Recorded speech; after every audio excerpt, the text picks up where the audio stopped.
Friends, broccoli വെച്ചിട്ട് എങ്ങനെയാണ് easy ആയിട്ട് മാഗി നോക്കാം. ഓക്കെ, ബ്രൊക്കോളിയെ ഞാൻ ഉപ്പും മഞ്ഞളെടുത്ത് വേവിച്ചിട്ടിട്ടുണ്ട്, ചെറുതായിട്ട് ചൂടാക്കിയിട്ടുള്ളൂ കേട്ടോ.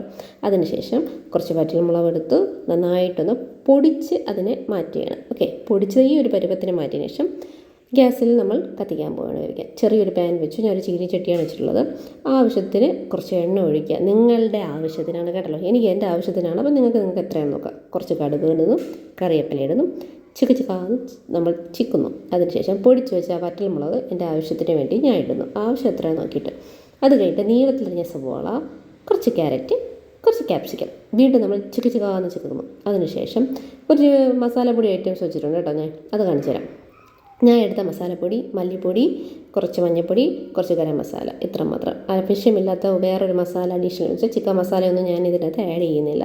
എന്നുവെച്ചാൽ അതിന് വേണ്ടിയിട്ട് ആവശ്യമില്ല. വേവിച്ച് വെച്ച് നമ്മുടെ അതാണ് കേട്ടോ ബ്രൊക്കോളി ഞാൻ വേവിച്ച് വെള്ളത്തിൽ നിന്ന് മാറ്റിയിട്ട് ഇതിൻ്റെ കൂടെ നന്നായിട്ടൊന്ന് ചിക്കി എടുത്ത് അതിനെ സെപ്പറേറ്റ് മാറ്റിയതിന് ശേഷം ആ പാത്രത്തിന് 2 ഗ്ലാസ്സോ അല്ലെങ്കിൽ 2.5 ഗ്ലാസ് വെള്ളം ഒഴിച്ചു മാഗി പൊട്ടിച്ച് ഞാൻ സെപ്പറേറ്റ് മാറ്റി വെച്ചിട്ടുണ്ടായിരുന്നു. ആ മാഗി ഇട്ടിട്ടുണ്ട് കേട്ടോ. അതിനുശേഷം ഞാൻ സ്പീഡിൽ കാണിക്കുന്നത് കേട്ടോ, അപ്പോൾ നിങ്ങൾക്ക് മനസ്സിലാവും തോന്നുന്നു, മാഗിക്കൊന്നും വലിയ ഇതില്ലല്ലോ. അതിനുശേഷം കുറച്ച് ഉപ്പിട്ട് കൊടുത്ത് ആ കാണുന്ന വെള്ളത്തിൽ ഞാനതിനെ ഒന്ന് തിളയ്ക്കാൻ വേണ്ടിയിട്ടൊന്ന് കിണ്ടി എല്ലാം സെറ്റ് ചെയ്തൊന്ന് വെക്കുക. അതിനുശേഷം കുറച്ച് മല്ലിയില, എൻ്റെ ആവശ്യത്തിനുള്ള കുറച്ച് മല്ലിയില ഞാനിട്ടു. 3 പീസ് മാഗിയാണ് ഞാൻ ഇട്ടേ.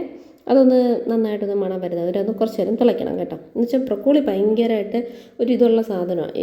നിങ്ങൾ നെറ്റ് നോക്കിയാൽ മനസ്സിലാവും എത്രത്തോളം പ്രോട്ടീൻ ഉണ്ടെന്ന്. ആ വേവിച്ച് വെച്ച വെജിറ്റബിൾസ് എല്ലാം ഞാൻ അതിൻ്റെ അകത്തോട്ടിട്ട് നന്നായിട്ട് ചിക്കി പൊട്ടിച്ച് വെച്ചാൽ നമ്മുടെ മാഗിയുടെ ക്യൂബ് മസാല ഉണ്ടല്ലോ, മാഗി മസാല, അതൊരെണ്ണം എടുക്കുന്നു, പൊട്ടിക്കുന്നു. ഞാനൊരു കോംബോ പാക്കാണ് കേട്ടോ മേടിച്ചത് മാഗിയുടെ. കുറച്ച് വെളിച്ചെണ്ണയും കൂടെ എടുത്ത് ഒഴിക്കുക. ഇപ്പോൾ ഞാൻ പോത്ത ദിവസം ഒരു ഓഫർ കണ്ടിട്ട് കുഴപ്പമില്ല, എല്ലായിട്ട് തോന്നി. കുറച്ച് പീസൊക്കെ ഉണ്ട്, 16 പാക്ക് അടുപ്പിച്ച് ഉണ്ടായിരുന്നു ഈ ഇടയ്ക്ക് പോയി മേടിച്ചത്. ബാക്കി ഇരുന്ന മസാലകൾ ആവശ്യത്തിനനുസരിച്ച് പയ്യെ ഇട്ട് കൊടുത്തിട്ട് ജസ്റ്റ് ഒന്ന് നന്നായിട്ട് അടി പിടിക്കാത്ത രീതിയിൽ ഒന്ന് ഇളക്കി കൊടുക്കണം കേട്ടോ. ഞാൻ അഡീഷണൽ വെള്ളമൊന്നും ചേർത്തിട്ടില്ല. ഞാൻ ലാസ്റ്റ് കുറച്ച് കുരുമുളക് പൊടി കാണിച്ചിട്ട് ഞാൻ ഈ ഓടിയെ അതും കൂടി ഒന്ന് ഇട്ടിട്ട് ഒരു 5 മിനിറ്റ് കുറച്ച് സമയം ഒന്ന് വേവിച്ച് അടച്ച് വയ്ക്കുക. പിന്നെ അത് ഇങ്ങനത്തെ പരുവത്തിൽ കിട്ടും, കോരി അങ്ങ് കഴിക്കുക. ഇതാണ് നമ്മുടെ ബ്രൊക്കോളി വെച്ചിട്ടുള്ള മാഗി റെസിപ്പി. ഓക്കെ, എല്ലാവരും ഒന്ന് ട്രൈ ചെയ്ത് നോക്കാം. അപ്പോൾ അടുത്ത വീഡിയോ കാണാം. ബൈ.